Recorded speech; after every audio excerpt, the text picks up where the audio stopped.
la picada de carnicería Alanís. Y hoy nuestro invitado, como ya lo hemos mencionado, el señor Daniel Soto, que ahí lo estamos viendo ya en imagen. Dani, bueno, una experiencia única y obviamente importante para poder trasladarlo al público. Ya algo has hablado, algo has mencionado, también este canal con la gente del noticiero que te ha hecho una entrevista, pero obviamente el especial significa ver también la parte que te ha tocado ser de atletismo, ¿no? En su momento de atleta. ¿Cómo te va, Dani? ¿Qué tal? ¿Cómo andás, Diego? Bueno, sí, la verdad que ha sido una experiencia realmente, digamos, bien vivida, te digo, desde el inicio, con todas las expectativas que uno ya iba y que pudo, digamos, que eran poco lo que te habían contado, que uno al principio se admiraba de cada cosa que iba viendo.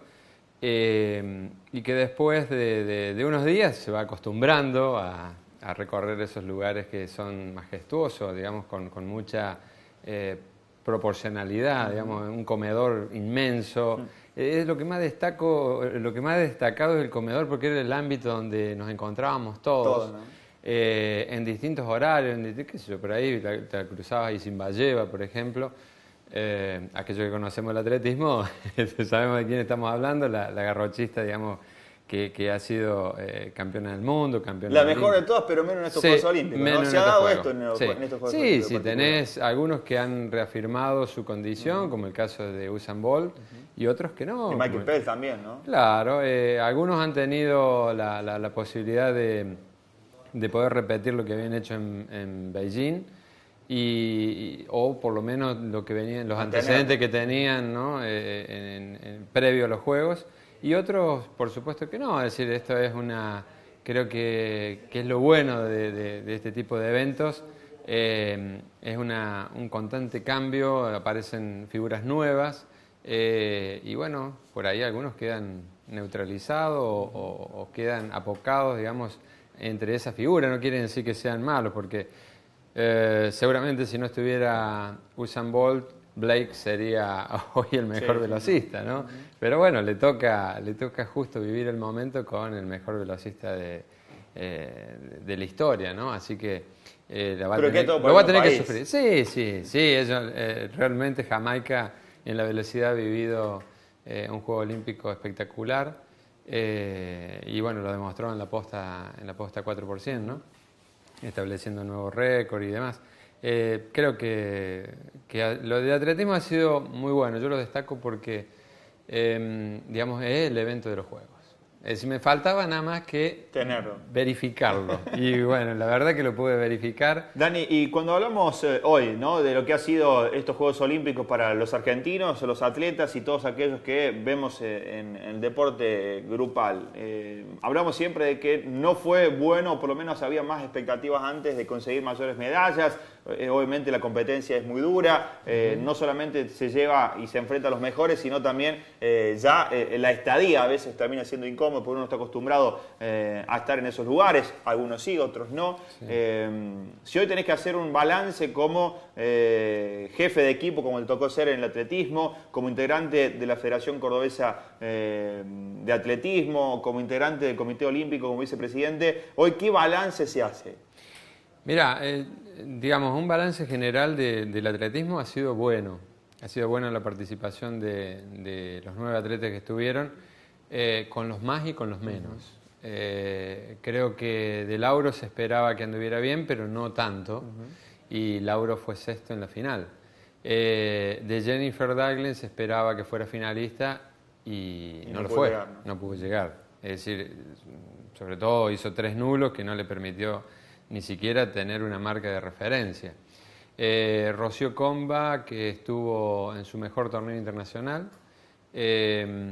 Después Juan Cano, el marchista, que hizo el nuevo récord argentino. Bien los 2 maratonistas, tanto Miguel Ángel Bárzola como María de los Ángeles Peralta. Sobre todo Bárzola, donde conseguir un puesto 35 en el maratón, donde hacía mucho tiempo los argentinos no volvían a tener como antaño algo de presencia en un Juego Olímpico. Recordemos que se ganaron allí 2 medallas de oro. Después tampoco los que no anduvieron, digamos, dentro de las expectativas, pero bueno, tenían algunos habían estado atravesando algún inconveniente físico y que eso obviamente influyó a la hora de los resultados. Fue Javier Carriqueo en los 5000 y el lanzador de martillo Juan Serra. Pero en líneas generales el equipo tuvo, digamos, una buena performance en líneas generales. También se esperaba, o sea, por lo menos nosotros esperábamos un poquito más de Brian Toledo, que si hubiera estado dentro de los lanzamientos como lo había sido una semana antes nada más, es decir, poquitos días antes en el Mundial Junior, probablemente Brian podría haber pasado a la final, que finalmente ocurrió que quien salió campeón mundial no solamente pasó a la final, sino que ganó en los Juegos Olímpicos. Entonces, creo que tuvimos el balance entre los menos y lo más, ha sido positivo, ha sido algo más, lo más, y sí se ha mejorado en relación a juegos anteriores.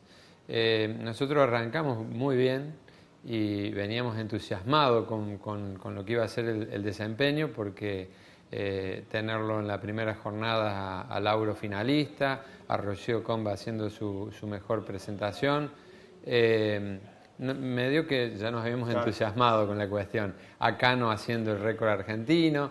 Esos fueron los primeros días, es decir, desde el día 3 al 5 veníamos muy bien.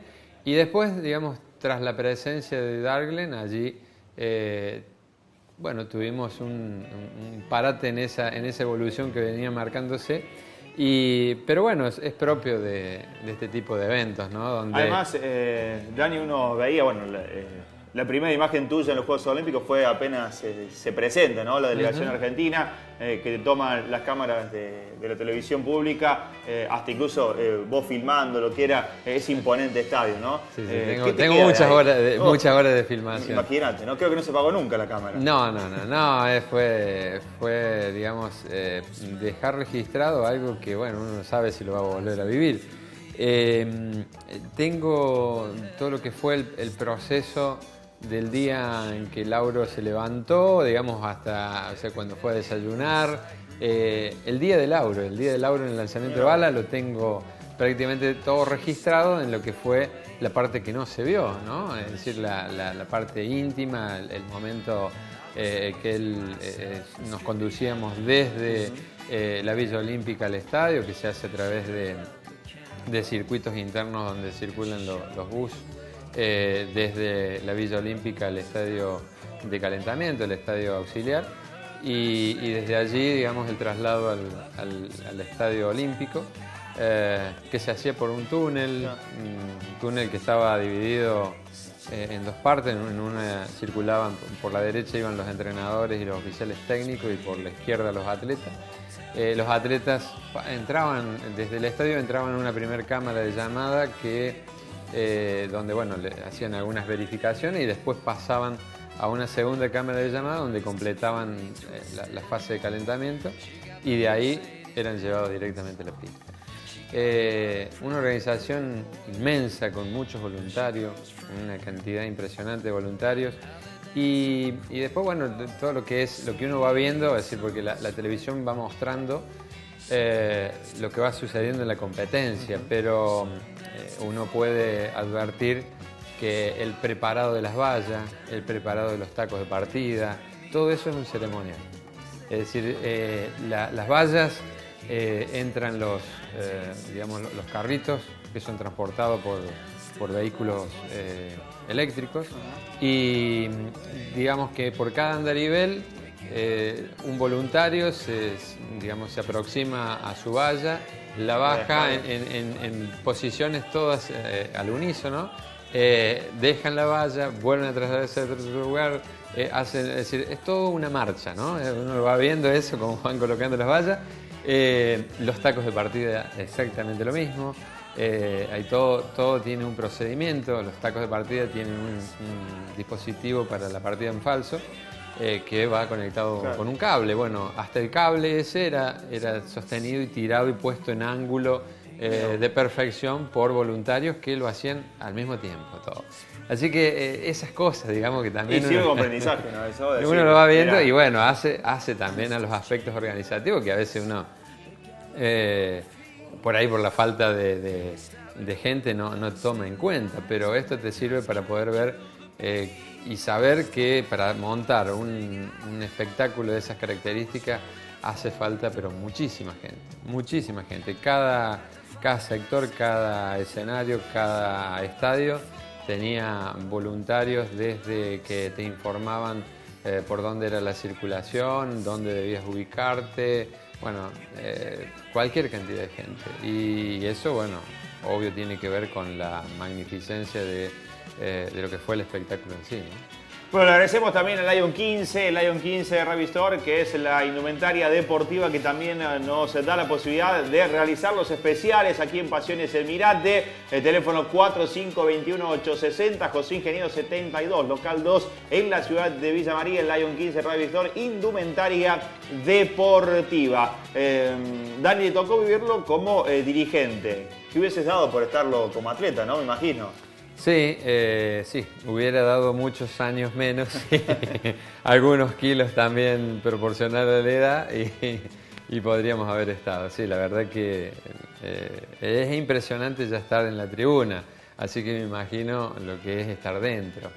Por eso digo, por ahí uno entiende al deportista porque, digamos, a la semana yo ya estábamos preparando el equipo que fue al Campeonato Nacional de Sub-23 y digamos, a las 2 semanas de haber vuelto a los Juegos estábamos en el Campeonato Nacional. Entonces uno ve la diferencia, bueno, concurren los familiares, los amigos de los atletas y habrá, qué sé yo, mirando el espectáculo 50 personas, 100, 200 a lo sumo, contra 80.000 que había en cada una de las jornadas.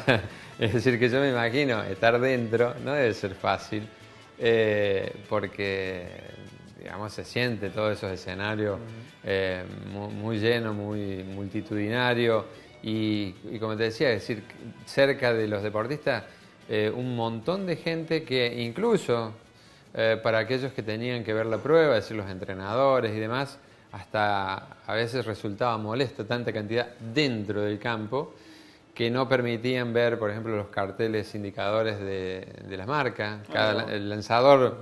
Es decir, creo que había, bueno, en algunas cositas también han tenido sus fallas, ¿no? Fue todo perfecto. No fue todo perfecto, es decir, más allá de que hubiera mucha gente y demás, o los carteles estaban mal ubicados o mal ubicada la gente que estaba adentro, pero desde los sectores donde estaban los entrenadores, en los lanzamientos sobre todo, tenías que hacer una especie de correr la voz desde el que estaba mejor ubicado, entonces ese iba informando al resto cuál era la marca que salía en el cartel.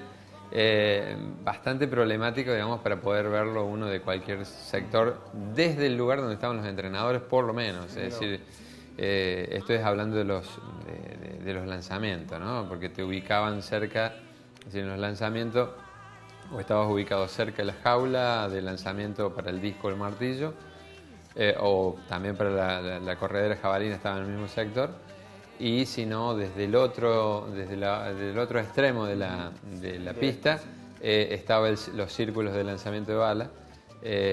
Así que bueno, nos tuvimos que movilizar en distintos lugares dependiendo el atleta que participaba, ¿no? Pero en ambos casos la problemática era la misma. Mucha gente dentro, o sea, muchos voluntarios, mucha gente que estaba incluida en la organización y los carteles que están en una altura, es decir, un cartel debe tener alrededor de 1 metro, pero puesto a ras del piso, con mucha gente dentro, no se veía, digamos, no se veía el indicador. Así que nosotros, bueno, en el lanzamiento de balas sí teníamos la posibilidad de poder seguirlo porque frente a donde estábamos nosotros teníamos los monitores de las pantallas gigantes que estaban en el estadio, entonces podíamos seguirlo a través de los monitores y íbamos viendo. Te quedaba más cerca. Nos quedaba más cerca, lo tenemos ahí nomás cerquita, pero sí se dificultaba en ese sentido, pero bueno, todo era tan impresionante que, bueno, por ahí lo dejábamos de lado esos aspectos, ¿no? Que eran una minucia, porque en la pantalla gigante dentro del estadio uno iba viendo lo que te iban mostrando y a veces hay en el atletismo hay sobreposición, es decir, cuando hay una prueba de pista, va la prueba de pista, ¿no? Puede haber bala, puede haber, qué sé yo, jabalina, lo que fuere, pero va la prueba de pista. Es decir, se mostraba la prueba de pista, cortaba la prueba de pista y volvían con el lanzamiento. Entonces, por ahí perdías, claro, el seguimiento que podías hacer a través de la pantalla, lo perdías. Así que en muchas ocasiones era mejor quedarse en la habitación. Si uno quería ver toda la prueba, se quedaba en la habitación porque tenía cada actividad, por ejemplo, en lo que era atletismo o en las otras disciplinas deportivas, te lo pasaban en canales distintos. Entonces vos podías seguir, qué sé yo, el vóley en un canal, el lanzamiento de bala en otro, las carreras de pista por otro canal. Entonces, digamos, por ahí convenía quedarse y poder apreciar todo si uno quería ver mejor, pero bueno, yo no pude sustraerme a la responsabilidad que tenía. A la responsabilidad que tenía, pero además el día que corrió los 100 metros gol, por supuesto, estuve ahí. Bueno, yo quiero después repasar eso, ¿no? ¿De qué fue a ver, aparte de los atletas que tenía que respaldar, ¿no? En todos aquellos del atletismo? Vamos a una pausa y ya seguimos con este especial. Daniel Soto, que es obviamente dirigente, que ha sido obviamente uno de los grandes dirigentes que tenemos aquí, los villanovenses, villamarienses, y no se va a enojar la gente. Sí, tampoco desde acá. Los de Pasco también, sí, porque si no bueno, viene Garrot también de Pasco, pero como Pasco no lo ve, no, sí, entonces no va a tener problema, pero sí es Villanueva. Pero hay mucha gente de Pasco acá, Así sí, no, también. Usted es uno de ellos. Pausa y ya seguimos con el especial Daniel Soto hablando de los Juegos Olímpicos. Mucho o poco se conoce del señor Daniel Soto como atleta. ¿Cuándo arrancaste con la práctica? Tenía 17, 18 años. Es decir, comencé en el secundario, como prácticamente la gran mayoría de la camada de atletas que hoy podemos encontrar en Villa María. En el secundario en Pasco, iba por entonces IPEA número 10. Y bueno, a medida que fui, digamos, pasando de categoría, comencé a darme cuenta que no solamente me gustaba, sino que también tenía algunas condiciones, así que vine un día a la ciudad precisamente para verlo a Guillermo Evans y tratar de ver la posibilidad que él me pudiera entrenar. Bueno, después de andar durante un día y buscarlo, bueno, lo encontré finalmente. Y bueno, él no se dedicaba, me dice, mirá, yo no entreno fondistas, porque yo la verdad que le digo, a mí me gusta correr, me gusta hacer fondo, qué sé yo. No tenía idea, digamos, de cuál iba a ser mi especialidad. Entonces me dijo que no. En ese momento estaba Guillermo Roldán en ese mismo lugar y me dice, mirá, dice, hay un muchacho, dice que probablemente empiece a entrenar. Bueno, finalmente me volví a Pasco y esto debe haber sido, qué sé yo, en el mes de noviembre más o menos, al año siguiente ya nos vinimos a vivir a Villanueva con mi familia y por ahí por enero, febrero, me fui un día al polideportivo, estaba Antonio Ubeli, que ese día empezaba a entrenar. Y ahí comencé y fue mi único entrenador, el Vasco Ubeli. 9 años haciendo la actividad, empecé por el 81, terminé en el 90, fue mi último año, digamos, en participaciones oficiales. Varios títulos provinciales en las pruebas de medio fondo, tanto en los 8 como en los 1500. No títulos nacionales. Ese tiempo era bastante difícil porque como encontrar la camada perfecta. Luis Miguele, que todavía conserva el récord argentino de 800 metros. Raúl López, Alejandro Ayala, Caruchín García, un atleta acá de Córdoba con el cual tuvimos compartido el récord provincial, porque, digamos, después de haber empezado en el año 85, le superó la marca que tenía precisamente Guillermo Evans como récord provincial. Le batí el récord a él después de 37 años. ¿Se acordó Guillermo? No.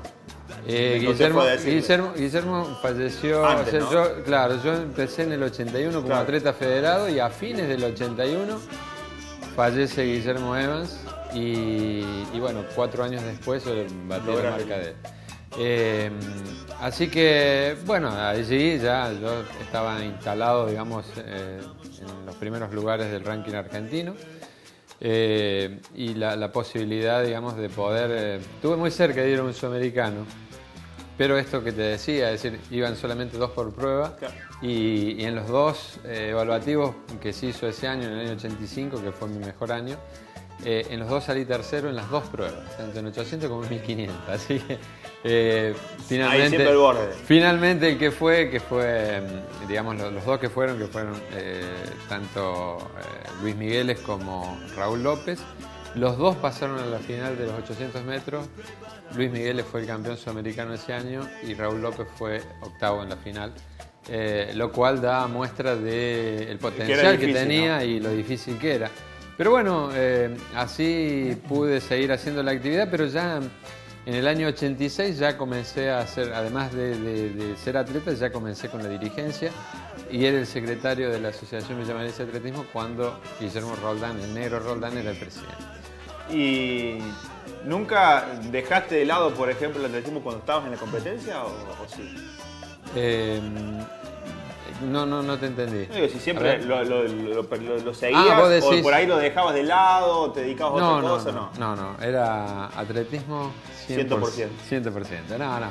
Fíjate que a lo mejor hay atletas que lo toman también como un hobby, les gusta mucho la práctica, pero lo dejan un poco más de lado. Incluso en estos días, he tenido, después de que volví de Londres, no solamente en nuestro medio, sino que en distintos lugares me han hecho notas, por ejemplo, un diario de Carmen de Areco, una extensa nota que salió publicada en un diario en papel, y en esta semana una publicación digital de Buenos Aires, y por ahí te hacen algunas preguntas que, viste, te quedás ahí, viste, como estático porque... ¿Qué decís? ¿Qué digo o qué me preguntó? Claro. ¿No? A veces te quedas sin respuesta. Algunas cosas que... No, pero por ahí, viste, ahondan en detalles que no siempre, viste, uno los toma en cuenta. Detalles, algunas cosas que pueden resultar importantes, pero digo, esto ha hecho incluso hasta rememorar muchas cosas que uno ya las tenía prácticamente olvidadas, porque formaban parte de la actividad, digamos, deportiva, como lo que vos me preguntás recién. Es decir, estas cosas las he tenido que sacar bastante seguido porque no solamente ahondaron en lo que fue mi viaje, sino, digamos, hubo una tarea investigativa de aquel que hacía el cuestionario y que te preguntaba, porque estuvimos viendo que usted hizo tal cosa. Eso me preguntaban esta semana y la verdad que tenía mucha información, porque usted batió el récord. Entonces, bueno, vos tenés que contar ese tipo de cuestiones que por ahí no pensabas que a esta altura digamos, de haber transcurrido bastante tiempo, uno tenga que digamos, continuar contando, que tiene que ver con los aspectos personales y de la actividad deportiva vivida hace mucho tiempo, que uno ya la tiene prácticamente dejada de lado, digo, como activamente. Sí, no, ¿no? seguro. Es imposible dejarla de lado, ¿no? Porque tenés todos los cargos te ligan casualmente al atletismo, a nivel de provincial o local hasta nivel nacional. Y reencontrarse uno permanentemente con gente que ha estado en la pista. Yo, por ejemplo, Luis Miguel hoy es uno de los entrenadores del fondo, del medio fondo y fondo de la Confederación Argentina de Atletismo. ¿Te ves mejor ahí o como vicepresidente? No, a mí me gusta... Digo, porque fue siempre el rival. No, él hace su parte de entrenador y yo soy dirigente. Hoy lo tengo Te gusta mucho mejor estar dirigente. Hoy lo tengo yo bajo. No, es más, en algún momento vino a hablar conmigo para ver qué posibilidades había de que pudiera él insertarse dentro de la estructura. Y me parece que, así como fue un muy buen atleta, también es una muy buena persona. Y digamos, ese es uno de los aspectos que por ahí yo resalto. El atletismo, por lo menos en mí ha pasado, ¿no? La amistad o sea, la competencia que puede haber en la pista afuera se traslada, digamos, en afecto, en amistad, qué sé yo. Antonio Silio hemos competido y Antonio Silio conservamos una muy buena amistad, uno de los máximos exponentes del Fondo Nacional, creo yo, el más grande, ¿no? El mejor fondista de todos los tiempos. Luis Miguel, el mejor mediofondista, y con ellos guardo una muy buena amistad, los dos de Entre Ríos. Y eso, digamos, la competencia que uno tiene dentro de la pista no se traslada afuera. Con Caruchín García, Rubén García, digamos, peleamos ahí palmo al palmo cada carrera, hasta en una carrera yo recuerdo siempre como una anécdota, corríamos la posta olímpica. La posta olímpica, digamos, se corre, son pruebas distintas, es decir, la 4x100 son 4 atletas que corren 100, la 4x4, 4 atletas que corren 400 metros, y la posta olímpica, el primer atleta hace 800 metros, el segundo 400, el tercer relevo hace 200 y el último 100. Entonces son todos atletas de distintas especialidades, de distintas distancias. Y bueno, recuerdo aquí en el polideportivo salir, digamos, en los 800 y venía delante de él y teníamos que entregar el relevo, digamos, a la altura de la jaula de lanzamiento. Claro. Porque al ser distintas distancias, digamos, ahí se entregaba el relevo del 800.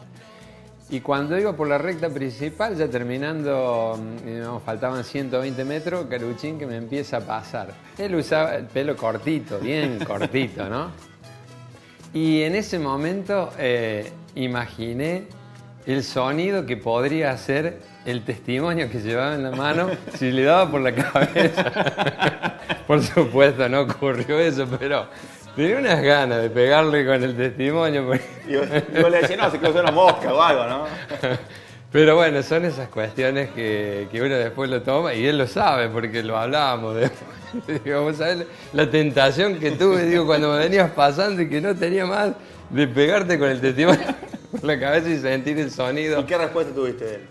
No, con Caruchín. Sí, me agarraba, te dije. No, con Caruchín éramos, digamos, había una amistad importante, así que no sucedió nada. Fue, digamos, una cuestión que después lo recordamos, como, qué sé yo, él me contaba. Él dice, ¿no te pasa que, por ejemplo, digamos, uno va practicando la competencia permanentemente? Y me dice, yo por ahí voy caminando en la calle y veo, dice, un señor que va, qué sé yo, 5 metros delante mío, y empiezo, y dice, bueno, a la esquina tengo que llegar antes que él, dice, y empiezo a caminar más rápido, y por ahí no llego, dice, ¡ay! Pego el último tren. Bueno, bueno, esas cosas nos sucedía siempre, digamos, en las charlas que teníamos, y que forman parte, por supuesto, del anecdotario de cada uno. Esas son algunas de las tantas que nos han ido ocurriendo, como también nos han ocurrido cosas en los juegos, ¿no? Claro. Y dentro de los juegos decías, obviamente el plato fuerte era, ¿fuera los argentinos a ver a Usain o tenías otro? No, la verdad que, digamos, primero porque había dificultades para poder conseguir la entrada, no teníamos muchas opciones de poder ir a ver otra actividad.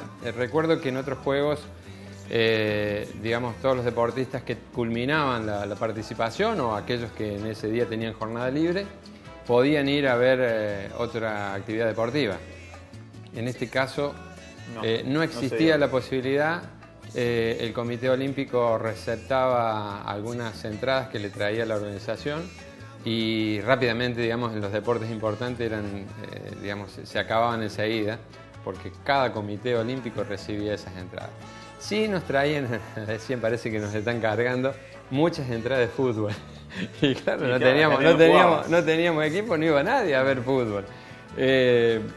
Pero pude ver, sí, a las Leonas y fui a ese partido donde precisamente pierde con Estados Unidos. Claro, el segundo. Claro. Así que digo, no voy a ver más nada, no va a ser cosa que yo sea leyenda. Pero era difícil poder conseguir entrada. Además, había alguna preocupación de la organización porque uno podía ver en las imágenes, en algunos estadios, espacios vacíos. Y, digamos, la organización había distribuido entre los sponsors que tiene cada organización olímpica, había distribuido entradas y se ve que, bueno, después no se habían redistribuido esas entradas. Entonces, eso generaba mala imagen a la televisación, así que hasta se había hablado que la posibilidad de que cierto tiempo antes del evento, si la entrada no estaba vendida, se revendiera. se revendiera la entrada porque ellos necesitaban cubrir esos Claro, espacios. esos Y mucha gente preguntando si se podía conseguir entrar para ese evento y decían que no, pero cuando digamos mostraban las imágenes había huecos, bastantes huecos. Importante. El atletismo no. No, El se veía el siempre estadio lleno, olímpico ¿no? estaba Siempre, sí, sí. lleno, salvo los sectores que dejaban de periodismo, que por ahí a lo mejor no se utilizaban todo, pero que ellos estaban reservados para el periodismo. El resto estaba lleno. Bueno, el Dani, día que ¿qué te corrió... gustó más, la inauguración o el cierre de los Juegos Olímpicos? Mira, para vivirlo las dos fueron bastante problemáticas para estar desde adentro, ¿no? Es decir, después de un rato, son muy largas, muy extensas y cansa, pero sí fue muy tediosa la inauguración. Tenés que, aparte que nosotros entramos al principio, creo que, no sé si novena o décima fue novena. Y después tuvimos que aguantar en un sector que ingresabas y ahí quedaba la delegación, te hacían pasar por un sector y aguantar a que pasara todas 205. Te imaginás que estábamos sentados en el suelo, tirados, acostados, de cualquier forma, porque aguantabas cierto tiempo, pero después ya se volvía muy tedioso. Creo que fue muy buena la ceremonia de clausura. Para verla desde adentro, nosotros lo pasamos mucho mejor y me imagino lo que va a haber sido por la tele, porque no perdía continuidad, un ritmo impresionante. Sí, nosotros podíamos ver cosas que en la televisación seguramente no se vieron, que fue todo el preparatorio que tenía, todo muy bien ensamblado. Mientras iban sucediendo cosas por fuera del espectáculo que iba terminando, iban armando lo que seguía. Es decir, había fuegos de artificio, todo eso servía como para distracción, claro, y orientar la mirada a otro lado, y nosotros estábamos pegados al escenario, así que subían con cosas, bajaban con cosas y era impresionante. Creo que fue un despliegue, a mí me gustó, pero muchísimo más la ceremonia de clausura que la ceremonia de apertura, por lo tedioso que significa estar. Es decir, no hay grandes muestras en una apertura, sino que solamente... No, aparte la muestra te la perdiste toda. Lo claro, que ha sido todo lo que es inauguración se pierde todo porque sí, ustedes entran después, ¿no? Sí, aparte que nosotros, es decir, entramos 1 hora y media después del inicio y éramos la novena delegación, pero se entra 1 hora y media después porque se pierde toda la primera parte, eso no se ve, no la ve nadie, ninguna de las delegaciones. Y después cuando uno empieza a entrar, es entrar y desfilar y no hay otras cosas. Es decir que absolutamente convencido de que la clausura fue muy buena, mucho mejor que la apertura, pero es siempre así, ¿eh? Me han contado que bueno, esto se da en casi la gran mayoría, pero bueno, todos quieren ir en la ceremonia. Seguro. Dani, gracias por venir, felicitarte por tu pasado como atleta, por tu presente como dirigente y obviamente porque se ha conseguido en los Juegos Olímpicos. Muchos dicen no fue lo mejor, se ha apostado mucho, pero en realidad creo que se ha notado un crecimiento importante en todas las disciplinas, hasta en las leonas que no pudieron ser medallas de oro, hasta el básquetbol que no pudo ser medallas de oro, hasta el fútbol que no estuvo presente en los Juegos Olímpicos. Me parece que el crecimiento se va mostrando de otro punto de vista y eso tiene que ver de lo dirigencial y lo importante es que tenemos un oriundo de Pasco, villanovense, villamariense, que está representándonos de buena forma y obviamente tiene que ver con el progreso que tienen los atletas argentinos. Bueno, yo te agradezco la invitación y quiero saludar a mi vecino, a Gustavo Valle, por lo que ustedes decían, porque bueno, además de haber entregado un título a Villa María, hoy es villanovense también. Estamos ahí todos amalgamados en la vecina ciudad y bueno, es vecino del barrio, así que el saludo también para él, alguien que lo cruzo a diario y que ha hecho también por el deporte de la ciudad y la región, bueno, algo tan importante como haber sido campeón del mundo, ¿no? Y bueno, invitarlos a que se sumen a la actividad porque la actividad ofrece espacio permanente. Hoy aquí en la ciudad se puede hacer a través de la Universidad Nacional de Villa María.